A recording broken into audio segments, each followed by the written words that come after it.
Hi, Brandy. So fun to have you here. Thanks so much for taking some time with me. Hi, Carly. Thank you for having me. I'm truly excited to be here. We're going to have a lot of fun talking about all of the many things you have going on. Awesome. Awesome. I'm ready. So, I'd love to start out by just tell us about your studio right now. Are you teaching full-time online? And tell us about the mix of age levels that you like to work with, everything about your current studio. Okay, so currently I am teaching part time actually. And I have about 10 students right now. I have a growing waiting list. So eventually my goal is to transfer full time. But right now, like I said, I'm part time and I focus on working with beginners, preschoolers ages 4 to 5. I have young beginners starting at 5 all the way up to 13. And then I even have some adult beginners in their 30s. So yeah, all beginners, pretty much all ages. Wow. And if I'm remembering correctly, you joined the Teach Music Online Facebook group like a year ago or maybe even more. So were you considering teaching online or were you teaching online pre-pandemic? So I was considering teaching online, maybe yeah, pre-pandemic. Then I had a baby, and I was like, I gotta teach online. I gotta teach, because I wanted to transition out of my other job. So right before the pandemic, it was like fall 2019 was when I kickstarted my teaching career, and I was doing in-person lessons. But at the same time, I was preparing for online opportunities. So I kind of set myself up in time for the when the pandemic hit. So of course, when March hit, then March 2020, I totally went, online full time. Okay, so Yeah. that is such great timing for you that you were thinking about it, that it wasn't I mean, it was still a shift, but that you were prepared. So, what are some things that you had kind of done to prepare as you were thinking of shifting online? Just thinking of, well, what I had wanted to do is create a pre-recorded course, right, and provide that to parents who had children who were interested in learning piano. But then that changed with the COVID. So I'm like, okay, well, forget pre-recorded. I can teach live, and people want to get me live. So I went ahead and just went live. Tell us about your theory and composition classes. I was so intrigued when I saw you post in the membership that you have recently started this. It's still pretty new for you also, but I would love to just hear first of all, what inspired that idea, and then how did you go about creating these classes? So honestly, I was like, what else can I do? I'm teaching one-on-one private lessons, but what else can I do that I really know how to do well? And I pretty much was an A student in my theory class.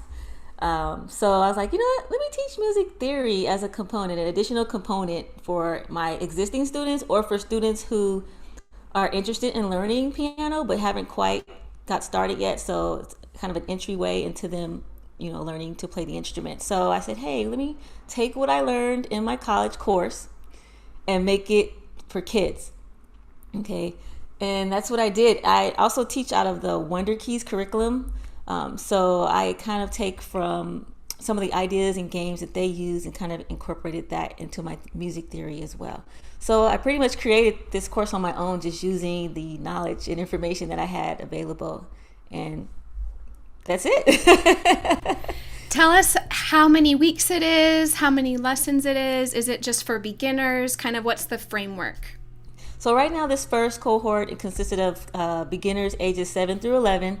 These students have at least played piano for a year or so, and their parents felt that they needed a little bit more support in their music studies. So yeah, their age group is 7 to 11, and they are beginners. The course is 10 weeks. So like I created this course on the spot. Like I was like, I'm creating this course, and week by week I kind of added to the curriculum. I love So that. yeah, I love yeah, that so much because so many yeah. people would think I need to have everything planned in advance. And that naturally we want that because we're teachers. But that is so cool. You just kind of created it as you went. Yes, yes. Because if I would have waited, I wouldn't have went forward with the course. So every week, I prepare, say, what am I going to teach this week? And what am I going to teach this week? Based on, the order in which the information should be presented, of course, right? So it won't be confusing. So yeah, I just, every week figure, okay, we're going to go here, we're going to go here, this is next. And they love it. It's 10 weeks. It was a trial at first, like I said. So at first I thought I was going to do 4 weeks. I'm like, no, 4 weeks is not enough. So I extended it out to 10 weeks. After the 4 weeks, because I did express to the parents that as a trial, I asked if they want to continue, and their kids did want to continue, which allowed for me to continue to build out the course, because they're getting a year's of material almost in 10 weeks. Like the first year beginner theory in 10 weeks, I'm condensing it down into theory, and then I have a music composition piece in there to kind of make it, fun, because theory can sometimes be a little boring. So the adventures in composing, I add that, and we go back and forth from theory and composing. Beginner composing, yeah. How many students in the class, and how long is each week? So I hold 4 to 6 students per class. It's a group setting. So 4 to 6 students in the class, and the classes meet once a week, usually on Saturdays. And are some of these students one-on-one students as well? No, actually my first cohort, none of them were my original students. They're all new students, and after teaching now, one mom is like, hey, I want my son to come and work with you now. So yeah, they're all brand new. Oh, that's so great. Do you have I'm curious, as you've gone through this, has it helped you now to set like milestones that they reach as they go through the course, or you've done it once, or you're kind of building it out? What are some things that you learned as you went through it that you want to add in the future? So yes, I tried, what I did with this group, I had a checkpoint, like a quiz, kind of like a mini quiz, right, to see that they're understanding and retaining the information that I'm sharing with them. So it was a good checkpoint to see, hey, do you know what you're learning here? So I want to do that more frequently, and maybe instead of just jumping from new concept to new concept, like I do in my private lessons, we introduce a new concept, and then at the next lesson we kind of revisit and go over that same concept again before moving into the new concept. So I just want to make sure I take the time to reinforce whatever's presented, whatever brand new is presented, before going into the next new concept. Yes. So you have a little bit of a review before jumping in. So I know that teachers listening are thinking, what is the structure, not structure, but how do you run an online class with multiple students? Teachers are thinking, how do I help all of them at the same time? So what are some of your methods, or what would some of your tips be for having multiple students in one class at the same time to make it run smoothly? So since this was my first group course or class, I did have those same concerns myself. So the first thing I would say is keep the group small. Keep the group small. So 4 to 6 is a good number, or even if just 4, 2 to 4 is even great, because you still get some one-on-one attention. I have the opportunity to ask them questions. Some of them have questions some days, and other days they don't. I also get a chance to hear them play. And being that the class is only 30 to 40 minutes, it's 30 minutes, but sometimes we go over. So 30 to 40 minutes. With a small group, you'll have enough time to give them the attention that they need and still cover the concepts, right? So if I'm only presenting 1 or 2 concepts, say if I'm talking about the musical alphabet and recognizing the notes on the staff and on the keyboard, then I'll present just that, and then walk through with each student, making sure they know what those notes are, where they are on the staff and on the keyboard. So keeping the information minimal and the class size small. And how do you provide materials to the student? Is it something that you email them? Are they purchasing a workbook? How do you get them what they need for the class? So I create the workbook myself using Canva and What? Word. I have this cool little workbook. I create it. I'll just show you. I'd love to see it. That's amazing. Yeah, Canva is my favorite. I love Canva. Oh, it's great. So, and like I said, it's my first try run, so I'm like, this is it. Simple. Music theory for kids, skills and tools to help you read, write, and create your own music. So I pretty much type it up myself. I pull, pictures or diagrams, wherever I need from, online resources. And then with the composition, I have a licensed composition tool that I got from the author, so I can use it in my class.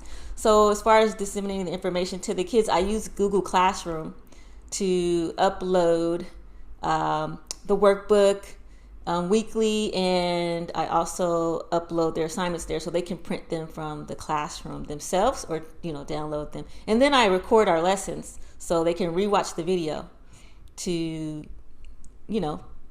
learn over what we just talked about. So, are you using Zoom? Is that your platform? Yes, Zoom, yes. And then I know we love Zoom. That's what we're using right now. What do you use to upload your videos so that they have access? Yeah, so the videos everything is uploaded to Google Classroom right now. And I'm looking to kind of move away from there because sometimes there's a little bit of technical issue, but for now it's been, pretty good. It's been working. Yes. Okay. It must be so fun to have something that you like and that you like to teach, and that you're able to present in a way that's fun for kids.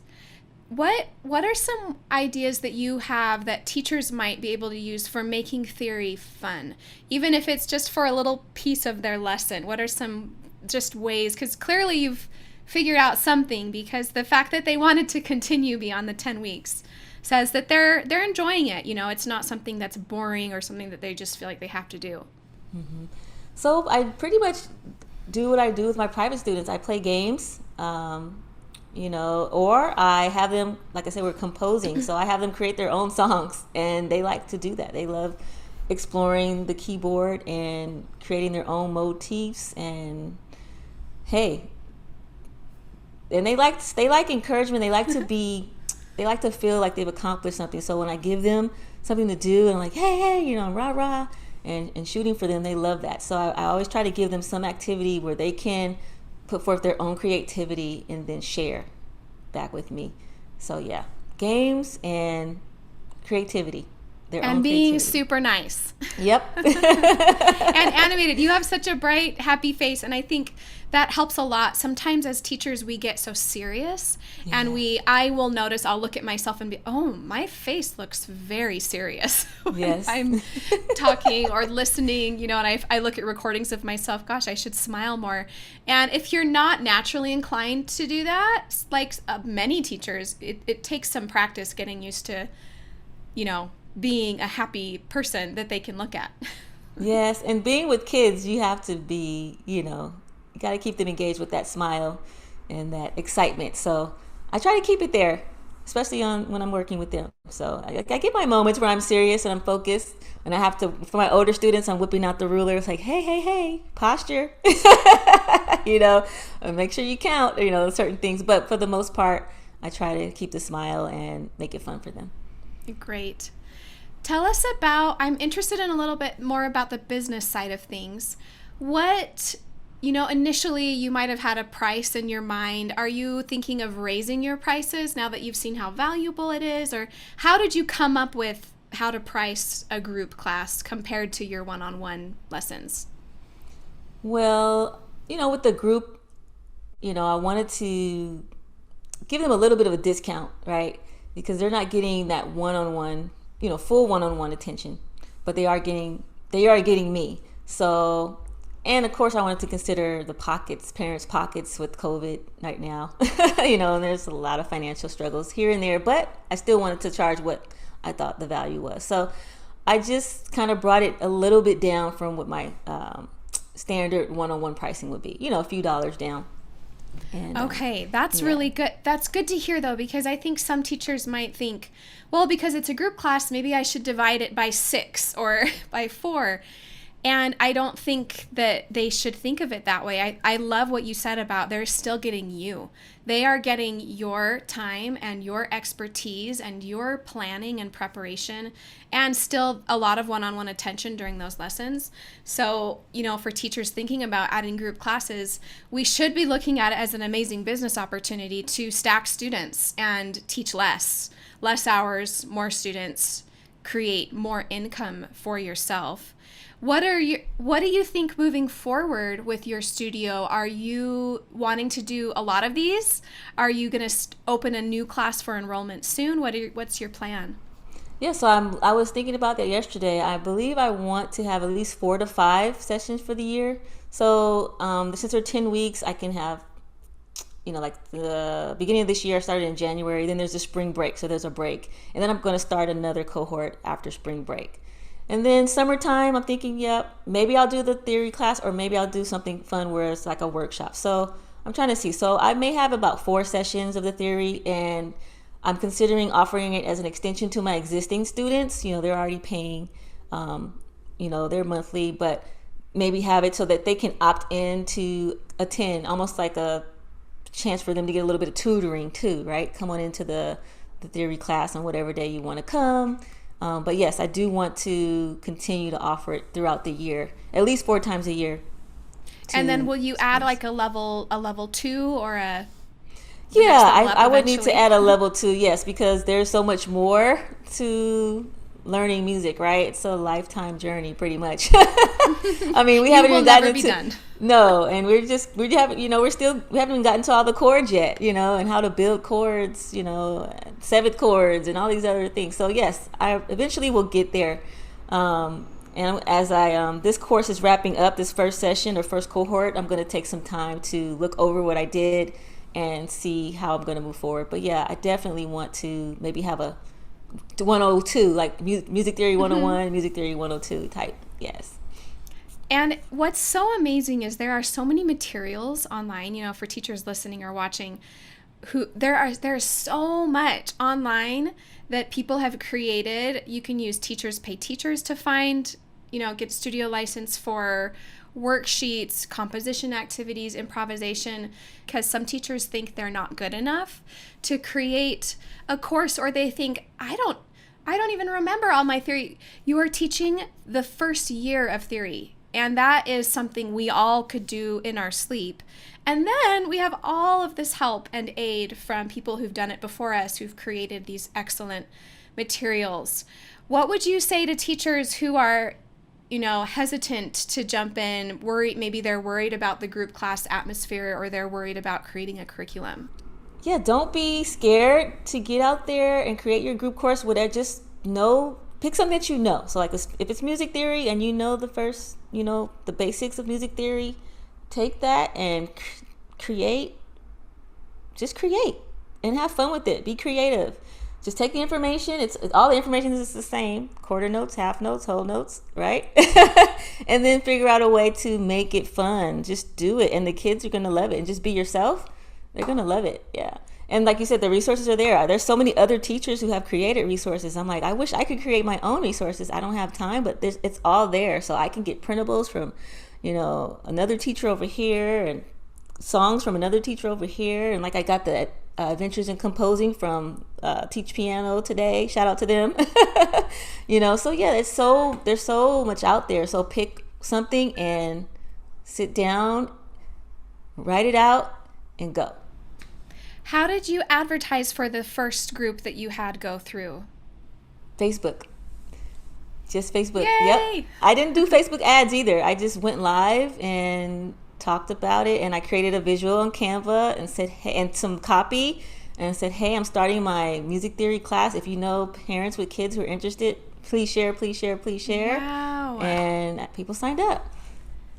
And you posted that on your studio page. I saw you have a Facebook studio page. Yes, on my studio page and on my Instagram page, and then on my personal page too. But yeah. It's such a great way to test it out, to test out the interest, to gauge how many people might be interested in something like that, is to just put it up on Facebook. You didn't have to do, any kind of ads or an email campaign or anything. And you said all of them were new at first. And one of them's taking from you now, but they were all new. Yes, all new, all brand new. I wanted to talk about your favorite technology for online teaching, as far as either organization. You mentioned Google Classroom. What's your setup with cameras? Do you have a setup beyond what you're using now? Kind of what are some of your favorite tools? So right now I simply use my ThinkPad. It's a PC device, and then I have a phone mount that I clip to the side of my piano here, so I can give the students an overview of my hands if I need to. More so for my older students. the younger students seem to be doing well without seeing my hands. And then I have my little earpiece with the microphone, and that's it. That's it. And Zoom, and that's it. And your external microphone too. Tell us what that one is. So I'm using the blue, this new blue external microphone, and I just got it. So I haven't even used it for my lessons yet. But it sounds great. So now that I have it, I will use this to speak, and then I'll use this to listen to, listen to them play. So yeah, that's it. And some lights. Your studio space looks really great, and I wanted to mention that because it looks very clean and simple. There's no clutter. And that's a big part of advertising when you run a studio, and you're going to start posting some videos of your group classes, maybe a screenshot of the students on the screen. And as the teacher, we first of all have to have a happy face, but second, most important would be your studio needs to look good. Yes. Yours looks great. I try. Thank you so much. Yeah, I try. I keep my books organized, so when I have my students, I grab them and know what I need and then put them back. Yeah. I hope that you can go full-time soon. Is that on the horizon for soon? 2021? Yes, it is, because I want 40 students. 40 students will be nice, which is like a 20-hour work week, right? So yes, I could really use that. Teaching, I'll say 20-hour teaching, and then the rest will be administrative, however I spread that out. But yes, I really, really want to move towards full-time teaching. And if I can, once I do that this year, I'm not going to say if, once I do that this year, I'm going to be so happy. And I wanted to also ask, you joined Teach Music Online a couple of months ago. Well, you've been a part of things for a while, but you joined the program officially just at the end of last year. How have you enjoyed it? What are some things that have helped you make this transition to being full-time? Oh yes, Teach Music Online is a great place to be. Thank you, Carly, for creating that space for us teachers, newbies like me, and those who have been teaching forever. But you definitely have helped me to get organized with my online studio, just with the simple getting my documents set up and providing templates to help know what to say, to my parents. But one thing I really, really like was the inquiry process, where you get new students wanting to onboard, and you help to provide that template, or that, pretty much a template on how to onboard your students. Oh, I love it. The letter sending out, it's very efficient, very proficient, and the parents fill it out, they get it back to you, and then you just walk through the process, and then, hey, they're in. It's not no extra long, drawn-out process. It's, hey, you're interested? Fill these questions out. Tell me a little bit about you. Let's have a meet and greet, trial lesson. Do you want me to teach your daughter or son? And if yes, let's sign up. If not, then okay. So yeah, you provide great tools to get us started and to keep us organized.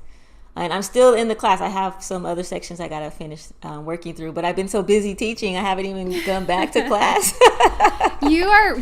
I'm excited for you to get to phase 3, which is all marketing, to really zero in on your messaging and your branding, because by the time you get there, you're going to have a better idea of how you want to brand your studio.